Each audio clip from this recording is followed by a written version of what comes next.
Perkenalkan, nama saya Kailana Tanugori Selalahi. Jadi, saya dari jurusan Teknik Informatika.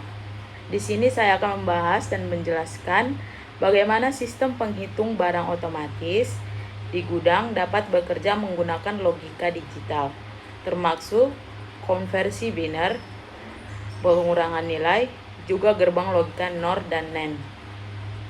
Yang pertama, langkah konversi bilangan desimal ke biner.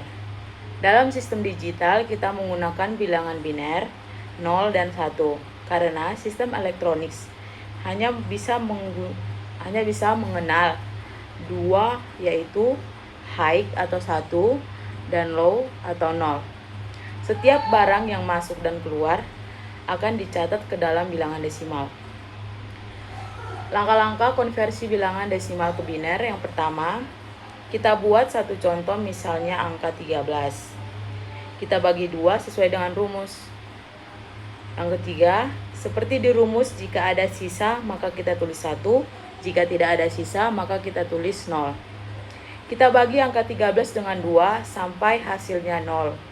Setelah kita bagi hasilnya dan dapat hasilnya, kita buat hasilnya dari bawah ke atas. Nah, yang kedua itu kita akan melakukan perhitungan aritmatika biner untuk stok. Jadi kita akan membuat contohnya, kita akan buat stok awal itu misalnya 13. Biner dari 13 itu 1101 dan kita akan buat barang masuk yaitu 5. Binernya 0101. Jadi kita akan menambahkan stok awal plus barang masuk. Jadi stok awal itu 1101 ditambah 0101, jadi sama dengan 10110. Jadi hasil binernya adalah 10110, desimalnya 22. Setelah itu kita akan mengurangkan stok awal dan barang keluar. Stok awalnya yaitu 22, binernya 10110. Setelah itu kita kurangkan dengan barang keluar. Kita buat contohnya 7. Binernya 7, 0111. Jadi 10110 dikurang 0111 sama dengan 01111.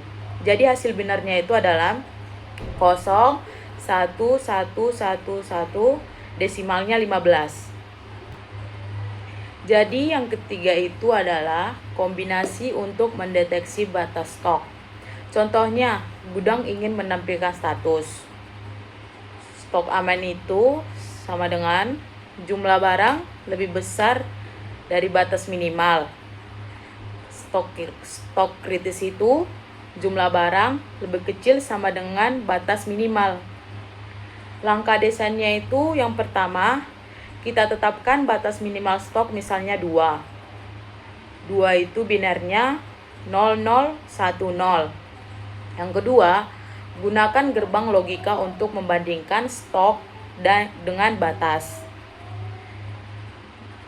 NOR dan NAND dapat digunakan sebagai dasar pembentuk NOT dan OR. Logika sederhananya itu, jika stok lebih kecil sama dengan batas, maka keluaran kritisnya itu sama dengan 1. Jika stok lebih besar dari batas, maka keluaran amannya itu sama dengan 1. Jadi kesimpulan atau alur lengkap dari sistem penghitung barang otomatis ini, yang pertama, kita mendeteksi barang yang masuk atau keluar dari gudang. Yang kedua, sistem mengubah ke bentuk biner. Dan yang ketiga, kita melakukan penjumlahan dan pengurangan untuk mengecek apakah barang yang masuk atau yang keluar itu valid atau tidak. Yang keempat, kita validasikan yang dilakukan oleh NOR dan NAND.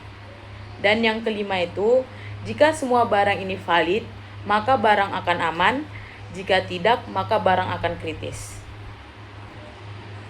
Sekian penjelasan dari saya. Jika ada yang kurang lebihnya, saya mohon maaf. Terima kasih.